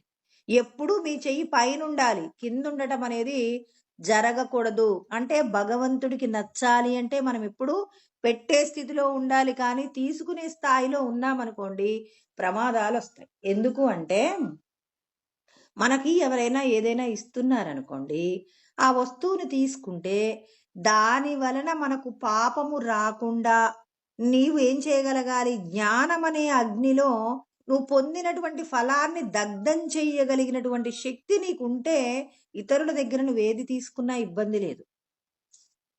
అంటే జ్ఞానం అనేటటువంటి అగ్ని. ఇప్పుడు మామూలుగా మనం దేవాలయంలో సంపద వేశామనుకోండి, ఇప్పుడు ఆ సంపద దేనికోసం ఖర్చు చేయబడుతుంది? దేవాలయం యొక్క నిర్వహణ కోసం. అక్కడ పూజ, క్రతువులు, దాన ధర్మాలు ఇలా. అంటే ఎక్కడైనా ఒక సంస్థ నడపబడుతుంది అంటే అక్కడ ఉన్నటువంటి ఆ సంస్థ యొక్క నాయకులు, గురువులు ఎవరైతే ఉంటారో వాళ్ళందరూ ఏం చేస్తారు? వాళ్ళకి భక్తులు అయినటువంటి వాళ్ళు ఇచ్చిన సంపదను భగవత్ సంబంధమైన కార్యాలకు ఖర్చు పెడితే మాత్రం వాళ్ళకి ఆ కర్మఫలం అంటకుండా ఉంటుంది. అలా కాకుండా భార్య బిడ్డల కోసం అని చెప్పి, తర్వాత తన యొక్క గొప్పతనం కోసం అని చెప్పేసి ఆ సంపద వినియోగించబడితే మాత్రం మీరు ప్రమాదంలో పడతారు. అందుకే మీరు ఇతరుల నుంచి ఏదైనా తీసుకుంటున్నారంటే దాని వలన మీ ఖాతాలో ఉన్న పుణ్యం తరిగిపోకుండా చూసుకోండి, పాపం పెరగకుండా చూసుకోండి. మీ ఖాతాలోకి పాపం వస్తుంది. వేరొకరు మనకు ఒక వస్తువు ఇచ్చారంటే ఆ ఇచ్చినటువంటి వస్తువును మనం పొందితే మన ఖాతాలో ఉన్న పుణ్యం కొంత ఇచ్చేయాలి, అవతలి వారి ఖాతాలో ఉన్న పాపమే కదండి. వాళ్ళు దానం చేసుకుంటారు. ఇప్పుడు మనం ఎవరికైనా దానం చేస్తాం. దానం చేస్తే ఏమవుతుంది? బాహ్యంగా సంపద ఖర్చు అవుతుంది. ఆంతరంగికమైన వ్యవహారం ఏంటంటే మన ఏమో లోపట ఉన్నటువంటి పుణ్యం. అంటే ఎంతో మంచి కార్యాలు చేస్తే, ఎన్నో త్యాగాలు చేస్తే వచ్చినటువంటి పుణ్యం ఏదైతే ఉంటుందో ఆ పుణ్యాన్ని మనం ఏం చేయాలంటే వాళ్ళకి ఇచ్చేయాలట. వాళ్ళు చేసిన పాపాలు మనకిచ్చేస్తారు. మనం కూడా వేరొకరికి దానం చేశామనుకోండి, తీసుకునే వాళ్ళు ఉంటారు కదా, తీసుకునే వాళ్ళు లేరనుకోండి, అప్పుడు మన పాపం కూడా పోదు. తీసుకునే వాళ్ళు ఉన్నప్పుడు సంతోషపడాలి. అమ్మయ్య, నా పాపాన్ని నేను తెలుసో తెలియకో చేసిన పాపపు కర్మలను ఇలా నా దగ్గర ఉన్న వస్తువులు ఇచ్చేసి నా పాపం పోగొట్టుకుంటున్నాము అని మనం తృప్తిగా జీవించవచ్చు. శాస్త్రం తెలియనప్పుడు మనం ఏం చేస్తామంటే ఎప్పుడు ఎవరో ఒకరు మీ ఇంటికొస్తే ఏమిస్తారు, మా ఇంటికొస్తే ఏం తెస్తారంటే, మనం మన ఇంట్లో వస్తువులు ఎక్కువగా సమకూర్చుకుంటున్నాం అనుకుంటున్నాం కానీ, మనం మంచి పనులు చేసినటువంటి పని వలన వచ్చిన పుణ్యం ఏదైతే ఉందో, ఆ పుణ్యాన్ని నశించిపోయే విషయాల కోసమని మొత్తం ఖర్చు పెట్టుకుంటే, ఈ శరీరాన్ని విడిచిపెట్టిన తర్వాత మనం కష్టపడవలసి వస్తుంది.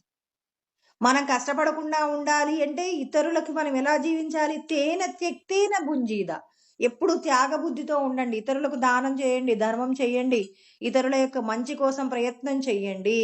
ఇంకా మాగృద కస్యస్విద్ ధనం అంటే ఎవ్వరి యొక్క వస్తువులు స్వీకరించడానికి ఇష్టపడకండి. కృష్ణ పరమాత్మ ఇదే మాట కదండి చెప్పింది.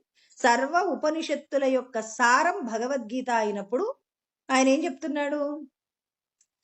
త్యక్వా కర్మఫలాసంగమనడు, ఫలితాలు విడిచిపెట్టమన్నారు. ఇక్కడేమన్నారు?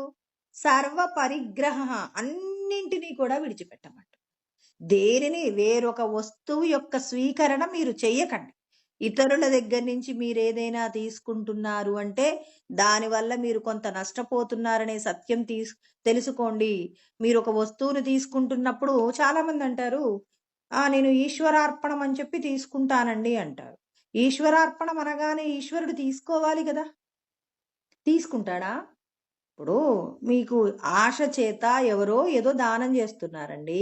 దానం చేస్తుంటే వాళ్ళు ఏం చేస్తున్నారు? వాళ్ళ పాపం పోగొట్టుకుందామని దానం చేస్తున్నారు. మనం వెళ్ళి దానం తీసుకోవడానికి వెళ్ళాం. ఇప్పుడు నేను అంటున్నాను, ఆ వస్తువు తీసుకొని ఈశ్వరార్పణం అంటాను, రామార్పణం అంటాను, గురుదేవార్పణం అంటాను. ఇప్పుడు ఈ మాట అనగానే పరమాత్మ అబ్బా భలేగన్నారని చెప్పేసి ఈశ్వరుడు మీ ఖాతాలో ఉన్న పుణ్యం వాళ్ళ ఖాతాలో వేయకుండా, వాళ్ళ పాపాన్ని మీ ఖాతాలో వేయకుండా జరగాలంటే నువ్వు చేసేటటువంటి పనులలో ఎంత శుద్ధత ఉండాలి? నీ హృదయమునందు ఏ చిన్న మాలిన్యం కూడా ఉండకూడదండి. ఆ మాలిన్యాలు మీకున్నాయి అంటే మాత్రం ఈశ్వరుడు స్వీకరించరు. అందుకే వేరొకరి వస్తువును మనం దీన్ని భరించగలమా, భరించలేమో, మన వల్ల కాదు, మన హృదయమునందు ఇంకా మాలిన్యం ఉందనుకున్నప్పుడు మనం ఆ వస్తువు తీసుకోకుండా ఉంటే మంచిది. ఇంకా ఆ వస్తువు పరులకు ఉపయోగపడేటప్పుడు మాత్రమే నువ్వు ఆ వస్తువు తీసుకోవాలి. కానీ ఇంట్లో షోకేస్లో పెట్టుకొని అందరి ముందు అట్రాక్షన్ కోసం పెట్టుకోవడానికి నువ్వు తెచ్చుకున్న వస్తువు అదేమవుతుంది అనంటే నీకు పాపాన్ని తెచ్చిపెడుతుంది. అంటే కొంత పాపము తీసుకొని నీ పుణ్యాన్ని కొంత ఇచ్చేసి నీ ఇంట్లో అందంగా అలంకరించుకున్న వస్తువు విలువ ఎంత అంటే కొన్ని భగవంతుడికి తెలుసు అనమాట. నువ్వు ఇంత ఒక 1000 వరహాల సంబంధమైనటువంటి పాపాన్ని తెచ్చుకొని 1000 వరహాలకు సంబంధించిన పుణ్యాన్ని ఇచ్చేసి ఈ వస్తువుని నీ ఎదురుగా పెట్టుకొని సంతోషపడుతున్నావు. ఇప్పుడు వాళ్ళ పాపాన్ని నువ్వు అనుభవించాలంటే నీ కుటుంబంలో అనారోగ్యం రావచ్చు, ఆపదలు రావచ్చు, నీ యొక్క ఆయు ప్రమాణం పోగొట్టేటటువంటి కోపాలు కలిగేలాగా నీ కుటుంబంలో అశాంతి ఉండొచ్చు, ఏవైనా జరుగుతాయండి ఇంట్లో. అందుకే అంటారు, ఇతరుల నుంచి తెచ్చుకున్న వస్తువుల యొక్క సామాగ్రి మన ఇంట్లో పెరుగుతుందంటే మన ఇంట్లో అశాంతి పెరుగుతుందన్నమాట.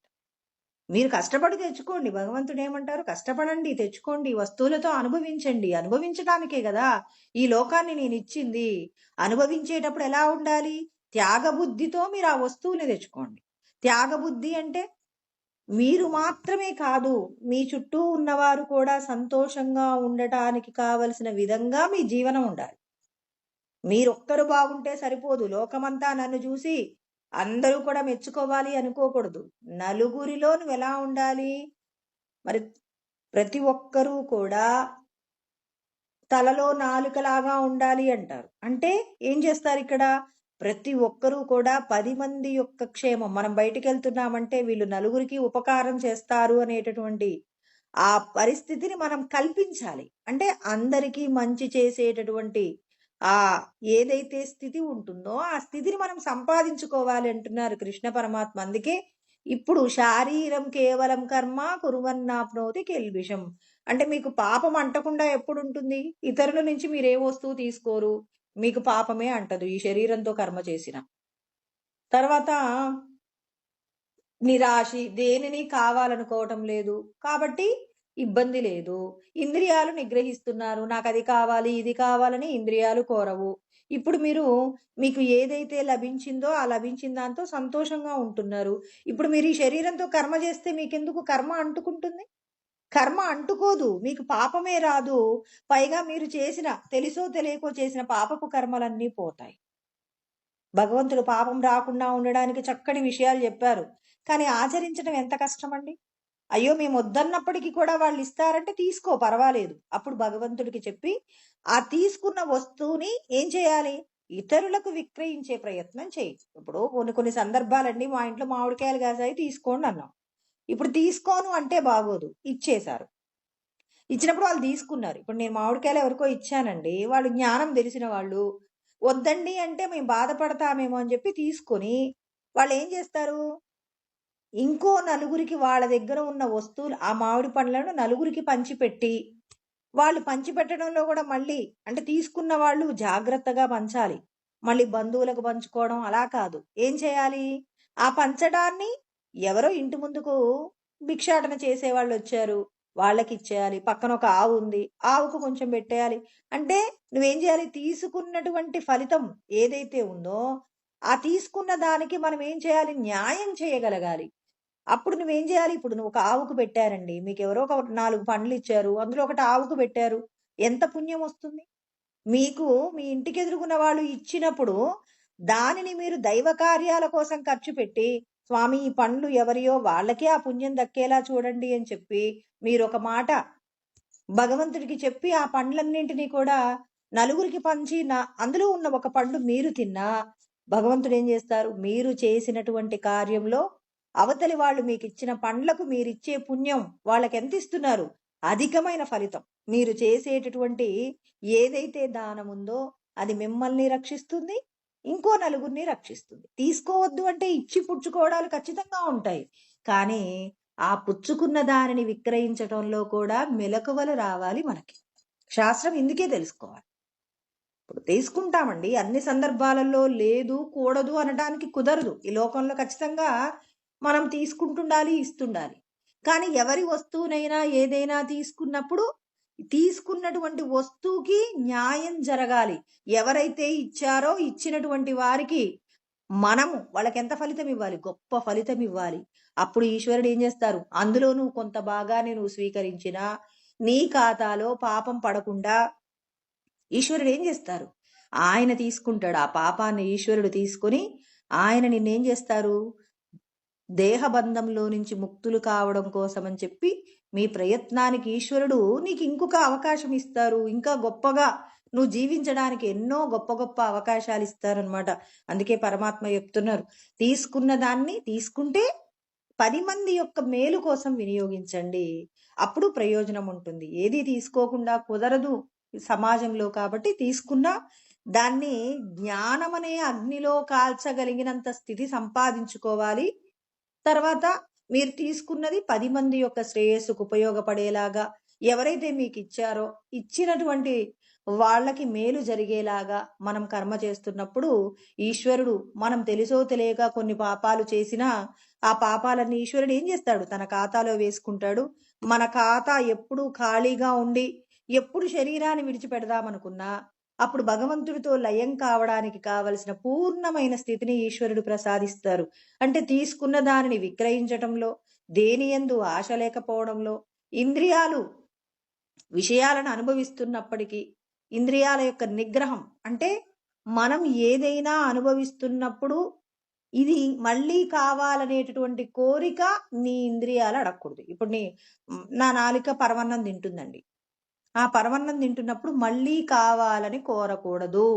అలా మనం మన నాలుకకు ట్రైనింగ్ ఇవ్వాలి. మన ఇంట్లో మనం వండుకొని తిన్నా ఇది మళ్ళీ రేపు వండుకుందామనే ఆలోచన వద్దు.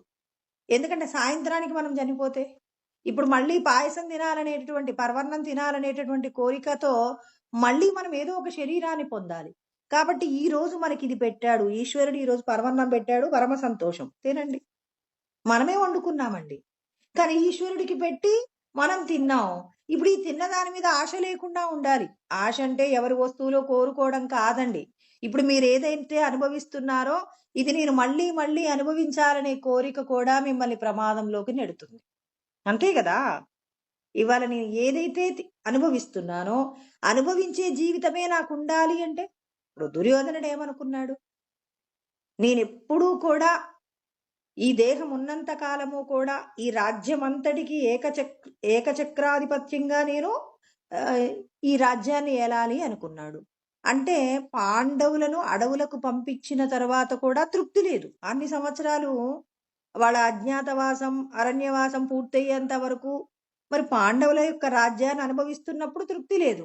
ఇక పూర్తిగా వీళ్ళెప్పటికీ ఈ రాజ్యం కోసం రాకూడదు, ఎప్పటికీ నేనే ఈ రాజ్యాన్ని పరిపాలించాలి అనుకోవడం పరమాత్మ అంటారు. అది నువ్వెలా నిర్ణయిస్తావు? నువ్వు నిర్ణయించడానికి నీకు వీల్లేదు, నేను కదా నిర్ణయించేది. అంటే నువ్వు చేసిన కర్మల యొక్క ఫలితమే నువ్వు అనుభవిస్తావు. అందుకే ఇవాళ మీకు ఇది ఉంది అని చెప్పి దానిని ఎప్పటికీ కొనసాగించమని కోరకూడదు. ఈశ్వరుడు నిన్ను ఇంతకంటే గొప్పగా ఆశీర్వదిస్తారేమో, లేకపోతే అధోపాతాళానికి తొక్కేస్తారో. ఏది ఇచ్చినా తృప్తిగా ఉండాలి అని చెప్పడానికే మరి రేపు పొద్దున్నే పట్టాభిషేకం పొందుతారు అని చెప్పేసి పొద్దున్నే అరణ్యవాసానికి పంపించారు శ్రీరామచంద్రుడు.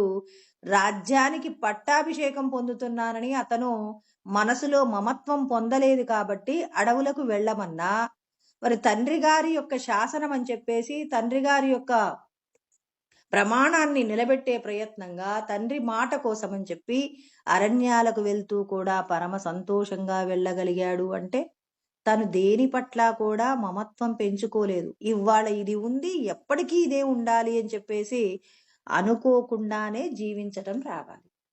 ప్రతి చిన్నది అండి. మనం నిరాశ అంటే నేను ఎవరిది ఏది కోరనంటే, ఇవాళ నీకున్న జీవితం కూడా రేపొద్దుడికి ఉండాలని కోరుకోకండి. ఎప్పుడు భగవంతుడు ఏది మనకిస్తాడో ఆ ఇచ్చిన దానికి అనుకూలంగా జీవించడమే తప్ప, నాకు ఇది కావాలి అని చెప్పేసి, ఇది లేకపోతే నేను ఉండలేనని చెప్పేసి దానికోసం మీరు చేసే ప్రయత్నాలన్నీ కూడా మీకు దుఃఖాన్నే కలిగిస్తాయి తప్ప సంతోషాన్ని కలిగించవు. కాబట్టి భగవంతుడు గొప్పదైన సత్యాలు చెప్తున్నారనమాట. నాకు అనుభవిస్తున్న జీవితం నాకు ఉండాలి. అందుకే కదండి రాజులైనటువంటి వాళ్ళు మరి రావణాసురుడి నుంచి తప్పించుకోవడం కోసం అని చెప్పేసి ఇంద్రుడి భార్య కూడా కష్టపడిందండి. 4 ఇళ్లలో పాచి పని చేసిన సంఘటనలు ఉన్నాయి. ఇంద్రుడంటే దేవతలందరికీ కూడా రాజండి. రాజుగారి యొక్క భార్య కూడా మరి పాచి పని చేసిందంటే ఇవాళ మనకి ఏదైనా కష్టం వస్తే ఆ కష్టాన్ని చూసి అయ్యో మేము ఇంత గొప్పగా బతికామో, ఇక్కడ ఇంత కష్టపడతామా మేము అని శరీర త్యాగం చేయడానికి, ఆత్మహత్య చేసుకోవడానికి ప్రయత్నం చేస్తాం. కానీ మనం చరిత్రలో పురాణాలు, ఇతిహాసాలు, మహాభారతం ఇలా మనం ఇవన్నీ అధ్యయనం చేస్తున్నప్పుడు తెలిపేటటువంటి గొప్ప సత్యం ఏంటంటే, ఎప్పుడు దేనికైనా సిద్ధపడాలి అని చెప్పేసి మనం ఇవన్నీ వింటున్నప్పుడు ఏమవుతుందంటే, మనల్ని ఏం చేస్తున్నాడు భగవంతుడు? దృఢతరం చేస్తున్నాడు. కష్టాలొస్తే ఎదుర్కోవడం నేర్పిస్తున్నాడు. కష్టంలో కూడా మనం ఆ కష్టానికి ఎదురు నిలబడి జీవించడానికి, భూమి మీద జీవించడానికి మనం ప్రయత్నం చేయాలి. మనందరం దేహ సంబంధమైన సుఖాల కోసం పుట్టలేదు. ఈ దేహ బంధాలలో నుంచి విడిపడడానికే పుట్టాము తప్ప మరి మనమందరము కూడా నశించిపోయే విషయాల కోసం తాపత్రయపడుతూ ధర్మాన్ని విడిచిపెట్టడానికైతే మనం పుట్టలేదనే సత్యం మన మనసు ఎప్పుడూ అంగీకరిస్తే వాళ్ళందరూ కూడా ఎప్పుడూ భగవంతుడు చెప్పినటువంటి విధంగానే కర్మ చేసే ప్రయత్నం చేస్తారు. ఇంకా అయిపోలేదు. పరమాత్మ మళ్ళీ ఉన్నదానితో సంతోషంగా ఉండాలనేటటువంటి మాట చెప్పబోతున్నారు. మాత్సర్యం ఉండకూడదంటున్నారు. ద్వంద్వములు విడిచిపెట్టాలంటారు. ఇంకా కామక్రోధాది సంబంధమైనటువంటి విషయాలన్నీ విడిచిపెట్టాలని ఇంకా 2 శ్లోకాలలో వివరణ చేస్తున్నారు. మళ్ళీ వాటిని రేపు తెలుసుకుందామండి. ఓం సహనావవతు సహనౌ భునక్తు సహ వీర్యం కరవావహై తేజస్వినావధీతమస్తు మా విద్విషావహై. ఓం శాంతి శాంతి శాంతి. ఓం ఆప్యాయంతు మమాంగాని వాక్ ప్రాణచక్షుః శ్రోత్రమతో బలమింద్రియాణి చ సర్వాణి. సర్వం బ్రహ్మోపనిషదం మా అహం బ్రహ్మ నిరాకుర్యాం మా బ్రహ్మ నిరాకరణోద నిరాకరణమస్త్వ నిరాకరణం మే అస్తు తదాత్మని నిరతేయా ఉపనిషత్సు. ధర్మాస్తే మయి సంతు తే మయి సంతుః. ఓం శాంతి శాంతి శాంతి. హరి ఓం. స్వస్తి.